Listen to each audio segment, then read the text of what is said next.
Hi, നമ്മൾ അടുത്ത ഓർഗാനിക്കിൽ alcohols, phenols and ethers ആണ് നോക്കുക. ഓർഗാനിക്കിലെ രണ്ടാമത്തെ ചാപ്റ്ററാണ് ആൽക്കഹോൾസ്, ഫീനോൾസ് ആൻഡ് ഈതേഴ്സ്. അതിൽ പ്രധാനപ്പെട്ട 10 ക്വസ്റ്റ്യൻസ് ആണ് നമ്മളിന്നിപ്പോൾ ഡിസ്കസ് ചെയ്യുന്നത്. The product of the following reaction എന്ന് പറഞ്ഞാൽ 1, 2, 3, 4, 5 പെൻറ്റ് 1 ആണ് തന്നിരിക്കുന്നത്. അതിന് BH3 ബൊറൈൻ. അപ്പോൾ ബൊറൈൻ കാണുമ്പോൾ തന്നെ നിങ്ങൾക്ക് മനസ്സിലാവും നിങ്ങൾ ആൽക്കഹോളിൻ്റെ പ്രിപ്പറേഷനിൽ ഒരു റിയാക്ഷനാണ് ഹൈഡ്രോബൊറേഷൻ ഓക്സിഡേഷൻ. ഈ ഹൈഡ്രോബൊറേഷൻ ഓക്സിഡേഷൻ എന്ന് പറയുന്ന ആ റിയാക്ഷൻ്റെ പ്രത്യേകത അത് ആൻറ്റി മാർക്കോണിക്കോഫ് റൂൾ അനുസരിച്ച് നടക്കുന്ന ഒരു റിയാക്ഷൻ. സാധാരണ ആൽക്കീൻസിനെ ഹൈഡ്രോളിസിസ് നടത്തിയാൽ അത് മാർക്കോണിക്കോഫ് അഡീഷനാണ്. പക്ഷേ ഇവിടെ ആൻറ്റി മാർക്കോണിക്കോഫ് അഡീഷനാണ്. അതാണ് ബൊറൈൻ വന്നാലുള്ളൊരു പ്രത്യേകത. അപ്പോൾ സാധാരണ ഹൈഡ്രോളിസിസ് നടത്തിയാൽ 1 pentene will give you 2 pentanol. പക്ഷേ ആൻറ്റി മാർക്കോണിക്കോഫ് റൂൾ അനുസരിച്ച് നടന്നാൽ OH will connect to the first carbon, therefore the product is 1 pentanol. So answer is A. Second question. Correct increasing order of acidity is as follows. Acidity എന്ന് പറഞ്ഞാൽ ഇവിടെ നമുക്ക് അറിയാം the tendency to release H+ ion ആണ്. അപ്പോൾ 2 ഫാക്ടേഴ്സാണ് മെയിനായിട്ട് അസിഡിറ്റിയെ connect ചെയ്യുന്നത്. ഒന്ന് tendency to release H+ ion. How easily it releases H+ ion make it more acidic. രണ്ടാമത്തെ ഫാക്ടർ, ഈ H+നെ വിട്ടതിന് ശേഷം it will form a conjugate ion. If the conjugate ion is more stable, then it will be more acidic. Because almost weak acids, the reactions are reversible. See, ഇവിടെ കൊടുത്തിരിക്കുന്ന compounds, ഒന്ന് H2O, you know, as a weak acid. Then acetylene is also a weak acid. H2CO3, carbonic acid, also a weak acid. Phenol is again a weak acid. അപ്പോൾ ഇവിടെ release of H+നേക്കാളേറെ important കാരണം ഇവിടെ നിങ്ങൾക്കത് compare ചെയ്യാൻ പറ്റാത്തതുകൊണ്ട് ഇവിടെ ഇവർ ഒരു H+നെ വിട്ടുകൊടുത്താൽ ഉണ്ടാകാവുന്ന കോൺജുഗേറ്റ് അയോൺ, അതായത് കോൺജുഗേറ്റ് ബേസ്, അതിൻ്റെ സ്റ്റെബിലിറ്റിയാണ് ഇവിടെ ഫാക്ടർ. അപ്പോൾ നോക്കൂ, നമുക്കിപ്പോൾ ഇവിടെ 4 കോമ്പൗണ്ട്സ് ഉണ്ട്. അപ്പോൾ ഞാൻ ഓരോരുത്തരുടെയും കോൺജുഗേറ്റ് ബേസ് പറയാം. അപ്പോൾ അത് ആൻസർ ആക്ച്വലി ഇവിടെ D ആണ്. നിങ്ങൾക്ക് ഇതിൻ്റെ ആൻസർ D ആണ്. അപ്പോൾ അത് വെച്ച് ഞാൻ പറയാം. അപ്പോൾ അത് നമുക്ക് കുറച്ചുകൂടി മനസ്സിലാകാൻ എളുപ്പമാണ്. അപ്പോൾ ഏറ്റവും കൂടുതൽ അസിഡിക് ആയിട്ട് പറയുന്ന കാർബോണിക് ആസിഡ്. അപ്പോൾ H2CO3യുടെ കോൺജുഗേറ്റ് ബേസ് എന്ന് പറയുന്നത് HCO3- നോർമൽ കോൺജുഗേഷൻ ഉള്ള ഒരു കോമ്പൗണ്ടാണ്, റെസൊണൻസ് സ്റ്റെബിലിറ്റി ഉള്ള ഒരു കോമ്പൗണ്ടാണ്. കാർബോണിക് ആസിഡിലെ CO3 ഗ്രൂപ്പ് നിങ്ങൾക്കറിയാം, ഒരു റെസൊണൻസ് സ്റ്റെബിലിറ്റി ഉള്ള ഒരു കോമ്പൗണ്ടാണ്. അതിൽ ഒരിടത്തൊരു H കൂടി വന്നു, double bond single bond transfer വഴി സ്റ്റെബിലിറ്റി ഉള്ള ഒരു കോമ്പൗണ്ടാണ്. അപ്പോൾ HCO3 എന്ന് പറയുന്ന കോൺജുഗേറ്റ് ബേസ് ഹൈലി സ്റ്റേബിളാണ്. ഇനി രണ്ടാമത്തെ ആൾ ഫീനോളാണ്. അപ്പോൾ ഫീനോളിൽ നിന്ന് ഒരു H പോയാൽ അവിടെ ഉണ്ടാകുന്നത് ഫീനോക്സൈഡ് അയോണാണ്. നമുക്കറിയാം ഫീനോക്സൈഡ് അയോണിനും റെസൊണൻസ് സ്റ്റെബിലിറ്റി ഉണ്ട്. അതുകൊണ്ട് രണ്ടാമത്തെ സ്റ്റേബിളായി വരുന്ന കോമ്പൗണ്ട്. അപ്പം ദിസ് കോൺജുഗേറ്റ് ബേസ് സ്റ്റേബിളാണ്. So again it's tendency to accept and H+ ion decreases, തിരിച്ച് പിടിക്കൂല. അടുത്ത വാട്ടറിൻ്റെ നിങ്ങൾക്കറിയാം കോൺജുഗേറ്റ് ബേസ് എന്ന് പറയുന്നത് OH- ആണ്. അടുത്ത C2H6 എന്ന് പറയുമ്പോൾ CH ട്രിപ്പിൾ ബോണ്ട് C+- ആണ്. H+നെ പുറത്തു വിട്ടു. അപ്പോൾ ഇങ്ങനെ നിങ്ങൾ നോക്കിയാൽ ഈ കോൺജുഗേറ്റ് ബേസുകളിൽ ഏറ്റവും സ്റ്റേബിൾ ആയിട്ടുള്ള കോൺജുഗേറ്റ് ബേസ് എന്ന് പറയുന്നത് ഈ ബേസാണ്. രണ്ടാമത് ഇയാൾ, മൂന്നാമത് ഇയാൾ. അപ്പോൾ ഇതിൻ്റെ സ്റ്റെബിലിറ്റിക്ക് അനുസരിച്ചാണ് ഇവരുടെ acidity. If it is more stable, it releases easily H+ ion, then അതിനെ തിരിച്ചു പിടിക്കൂല, സ്ട്രോങ് അസിഡിറ്റി. ഇയാൾ റിവേഴ്സിബിൾ ആണ്. നിങ്ങൾക്കറിയാം phenoxide ions are more stable than phenol എന്ന് പറഞ്ഞു. അസിഡിറ്റി ഓഫ് ദ ഫീനോൾസ് പഠിച്ചപ്പോൾ നിങ്ങൾ പറഞ്ഞതാണ്. അപ്പോൾ ഇതാണ് ഇതിൻ്റെ order. So the answer is D ആണ്. Next question, which will undergo Friedel Crafts alkylation reaction easily. അപ്പോൾ ഫ്രീഡൽ ക്രാഫ്റ്റ്സ് ആൽക്കൈലേഷൻ എന്ന് പറയുന്നത് ഒരു ഇലക്ട്രോഫിലിക് സബ്സ്റ്റിറ്റ്യൂഷൻ റിയാക്ഷനാണ്. അപ്പോൾ ഇത് ബെൻസീൻ റിങ്ങിൽ നടക്കണമെങ്കിൽ ഏത് ബെൻസീൻ റിങ്ങിലാണോ ഇലക്ട്രോൺ ഡെൻസിറ്റി കൂടുതലുള്ളത് അവിടെ ആയിരിക്കും ഇത് എളുപ്പത്തിൽ നടക്കുക. നമുക്കറിയാം ബെൻസീനും ഫ്രീഡൽ ക്രാഫ്റ്റ്സ് റിയാക്ഷൻ നടക്കാം, AlCl3യുടെ പ്രസൻസിൽ നടക്കുന്നതാണ്. അപ്പോൾ അവിടെ ഒരു ഇലക്ട്രോഫൈൽ ആദ്യം ഉണ്ടാകും. ഇലക്ട്രോഫൈൽ ബെൻസീൻ റിങ്ങിനടുത്തേക്ക് വരും. ബെൻസീൻ റിങ്ങിൽ എവിടെയാണോ ഇലക്ട്രോൺ ഡെൻസിറ്റി കൂടുതൽ ആ പൊസിഷനിൽ അത് അറ്റാക്ക് ചെയ്യും. അപ്പോൾ അങ്ങനെ നിങ്ങൾ നോക്കിയാൽ ഇവിടെ NO2 ഗ്രൂപ്പുണ്ട്. NO2 ഗ്രൂപ്പ് ഒരു ഇലക്ട്രോൺ വിഡ്രോയിങ് ഗ്രൂപ്പാണ്. നാച്ചുറലി അത് ഈ ബെൻസീൻ്റെ ഇലക്ട്രോൺ ഡെൻസിറ്റിയെ കുറയ്ക്കാനാണ് സാധ്യത. രണ്ടാമത്തതിൽ ഈതൈൽ ഗ്രൂപ്പാണ്. ഇതൊരു ഇലക്ട്രോൺ റിലീസിങ് ഗ്രൂപ്പാണ്. അപ്പോൾ അതുകൊണ്ട് അത് ബെൻസീൻ റിങ്ങിലെ ഇലക്ട്രോൺ ഡെൻസിറ്റിയെ കൂട്ടും. ആസിഡ് ഗ്രൂപ്പ് ഒരു ഇലക്ട്രോൺ വിഡ്രോയിങ് ഗ്രൂപ്പാണ്. അപ്പോൾ സ്വാഭാവികമായിട്ടും അയാൾ ഇലക്ട്രോൺ ഡെൻസിറ്റിയെ കുറയ്ക്കും. OH ഗ്രൂപ്പിൽ ഓക്സിജനിൽ ലോൺ പെയർ ഓഫ് ഇലക്ട്രോൺസ് ഉണ്ട്. അത് ബെൻസീൻ റിങ്ങിലോട്ട് വിട്ടുകൊടുക്കും. അതുകൊണ്ട് അതും ഇലക്ട്രോൺ റിലീസിങ് ഗ്രൂപ്പാണ്. അപ്പോൾ അങ്ങനെ നോക്കിയാൽ 2ഉം 3ഉം ഇലക്ട്രോൺ ഡെൻസിറ്റിയെ കൂട്ടുന്ന ഗ്രൂപ്പുകളായതുകൊണ്ട് 2ഉം 3ഉം വരുന്ന 2ഉം 4ഉം വരുന്ന സി ആണ് answer. So next question, 3-methyl-2-butanol on reaction with HCl gives predominantly. നമുക്ക് ആ ഇക്വേഷൻ ഒന്ന് എഴുതി നോക്കാം. അപ്പോൾ 3-methyl-butan-2-ol, അപ്പോൾ CH3 CH CH3 CHOH CH3, ഇതാണ് നമ്മുടെ റിയാക്റ്റൻ്റ്. ഇയാളെ HCl-ലുമായിട്ട് റിയാക്ട് ചെയ്യും. അപ്പോൾ എന്ത് ചെയ്യും? ഈ OH മാറി അവിടെ Cl വരും. അപ്പോൾ CH3 CH CH3 CH Cl CH3 ഇങ്ങനെ കിട്ടും അല്ലേ? അപ്പോൾ OH മാറി Cl വരും. അപ്പോൾ ഈ കോമ്പൗണ്ടിൻ്റെ പേര് പറഞ്ഞ എന്താ? 3-methyl. കാരണം butan-2-ol ഒരുമിച്ച് പറഞ്ഞു. പക്ഷേ ഇവിടെ ക്ലോറിനും മെത്തിൽ ഗ്രൂപ്പും വരുമ്പോൾ രണ്ടുപേരും പ്രിഫിക്സുകളാണ്.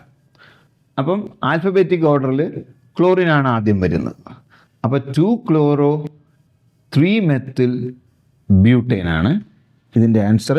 2-chloro-3-methyl-butane, അതനുസരിച്ച് പറഞ്ഞാൽ ബി ആണ് answer. So next question, phenols do not react with one of the following. ഇപ്പോൾ ഫീനോള് ഒരു വീക്ക് ആസിഡാണ്. അപ്പോൾ ഫീനോൾ റിയാക്ട് ചെയ്യണമെങ്കിൽ the other compound should be A strong base. അപ്പോൾ ഒരു സ്ട്രോങ് ബേസുമായിട്ട് വീക്ക് ആസിഡ് റിയാക്ട് ചെയ്യും. ഒരു വീക്ക് ആസിഡും വീക്ക് ബേസും തമ്മിൽ റിയാക്ട് ചെയ്യില്ല. അപ്പോൾ ഇവിടെ തന്നിരിക്കുന്ന പ്രോഡക്ട്സിനെ ഒന്ന് നോക്കാം. ആൽക്കലി മെറ്റൽസുമായിട്ട് റിയാക്ട് ചെയ്ത് സോഡിയം ആൽക്കോക്സൈഡ്, നമ്മൾ ഫിനോക്സൈഡ് ഉണ്ടാവും. സോഡിയം ഹൈഡ്രോക്സൈഡുമായിട്ട് റിയാക്ട് ചെയ്യും, കാരണം അയാൾ ഒരു സ്ട്രോങ് ബേസാണ്. പൊട്ടാസ്യം ഹൈഡ്രോക്സൈഡും ഒരു സ്ട്രോങ് ബേസാണ്. അപ്പോൾ ഇതിൽ ഒരു ശരിക്കും പറഞ്ഞാൽ സോഡിയം ബൈകാർബണേറ്റ് എന്ന് പറയുന്ന കോമ്പൗണ്ടുമായിട്ട് അതൊരു വീക്ക് ബേസാണ്. അതുകൊണ്ട് അതുമായിട്ട് ഫിനോൾ റിയാക്ട് ചെയ്യാൻ സാധ്യതയില്ല. അങ്ങനെയാണെങ്കിൽ സോഡിയം ബൈകാർബണേറ്റ് ഡി ആണ് അതിൻ്റെ ആൻസർ. അടുത്ത ക്വസ്റ്റ്യൻ, ക്രിസോൾ ഹാസ്. ഇപ്പോൾ ക്രിസോൾ 3 തരം ക്രിസോൾ ഉണ്ട്, നിങ്ങൾക്ക് പരിചയം ഉണ്ടാവും. ഓർത്തോക്രിസോൾ, അതായത് ടൊളുവീനിൽ ഓർത്തോ പൊസിഷനിൽ OH വന്ന ഇത് ഓർത്തോക്രിസോൾ. പിന്നെ ഒരു ക്രിസോൾ ഉള്ളത് മെറ്റാക്രിസോളാണ്. ഇവിടെ CH3, ഇവിടെ OH. പിന്നെ ഒരു ക്രിസോൾ ഉള്ളത് പാരാക്രിസോളാണ്. ഇങ്ങനെ 3 തരം ക്രിസോളുകളെ കുറിച്ച് നിങ്ങളുടെ IUPAC കോമ്പൗണ്ടുകളുടെ നെയിമിങ്സിൽ പറഞ്ഞിട്ടുണ്ട്. അപ്പോൾ ക്രിസോൾ എന്ന് പറഞ്ഞാൽ ടൊളുമീനിലൊരു OH വരുന്നതാണ്. അപ്പോൾ ചോയ്സിൽ നമുക്ക് മനസ്സിലാക്കുന്നത് alcoholic OH, phenolic OH, COOH, CHO. അപ്പോൾ ഇതിൽ ആൽക്കഹോളിക് OH ആണ് ഇതിൻ്റെ answer. So answer is B. This is cresol. ശരി, next question. Which of the following cannot be made by using Williamson synthesis? വളരെ നല്ലൊരു ക്വസ്റ്റ്യനാണ്. അപ്പോൾ വില്യംസൺസ് ഈതർ സിന്തസിസ് എന്ന് പഠിച്ചു വയ്ക്കുന്നതായിരിക്കും എളുപ്പം. അതായത് ആൽക്കൈൽ ഹാലൈഡുകളും സോഡിയം ആൽക്കോക്സൈഡും തമ്മിൽ റിയാക്ട് ചെയ്യുമ്പോൾ ഈതേഴ്സിനെ പ്രിപ്പയർ ചെയ്യുന്ന ഒരു മെത്തേഡാണ് വില്യംസൺസ് ഈതർ സിന്തസിസ്. ഈ Williamson's ether synthesis can be used for the preparation of both symmetric and unsymmetrical ethers. But while you preparing an unsymmetrical ether or a complex ether, അവിടെ ഒരു condition പറയുന്നുണ്ട്. അതൊരു ശരിക്കും Williamson's ether സിന്തസിസിൻ്റെ ഡിഫക്റ്റായിട്ടാണ് പറയുന്നത്. Always the alkyl halide should be the simplest one and sodium alkoxide can be a complex one എന്നാണ് പറയുന്നത്. അപ്പോൾ ഇവിടെ ഈ ക്വസ്റ്റ്യൻ്റെ ഒരു പ്രത്യേകത എന്താണെന്ന് വെച്ചാൽ, ഇവിടെ തന്നിരിക്കുന്നതിൽ ഒരെണ്ണം, അതായത് ഡി ചോയ്സിൽ ഡൈ ടെർഷറി ബ്യൂട്ടൈൽ ഈതർ എന്നാണ്. ഒന്ന് ശ്രദ്ധിച്ചാൽ മനസ്സിലാവും. ഡൈ ടെർഷറി ബ്യൂട്ടൈൽ ഈതർ എന്താ അതിൻ്റെ പ്രത്യേകത? ടെർഷറി എന്ന് പറയുമ്പോൾ CH3, C, CH3, CH3, O, C, CH3, CH3, CH3. അപ്പോൾ ഇവിടെ നിങ്ങളിപ്പോൾ ഒരു ആൽക്കോക്സൈഡിനെയും ആൽക്കൈൽ ഹാലൈഡിനെയും എടുത്താൽ തന്നെ തിരിച്ചങ്ങോട്ട് റിയാക്ഷൻ അങ്ങോട്ടാണ് നോക്കുക. നമ്മൾ എടുത്താൽ തന്നെ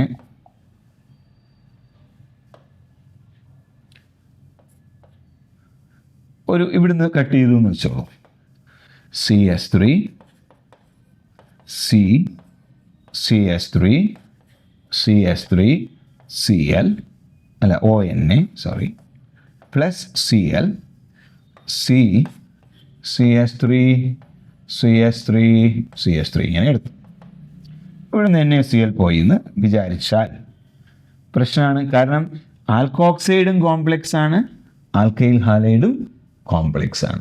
അങ്ങനെ രണ്ടുപേരും കോംപ്ലെക്സ് ആയ സ്ഥിതിക്ക് ഇങ്ങനെ ഒരു ഈതർ പ്രിപ്പയർ ചെയ്യാൻ പാടാണ്. അതുകൊണ്ട് di tertiary butyl ether cannot be synthesized using Williamson's ether synthesis. Okay, next question. Which of the following reagents may be used to distinguish between phenol and benzoic acid? ഫീനോളിനെ distinguish ചെയ്യാൻ കുറേ ടെസ്റ്റുകൾ നിങ്ങൾ പഠിച്ചിട്ടുണ്ട്.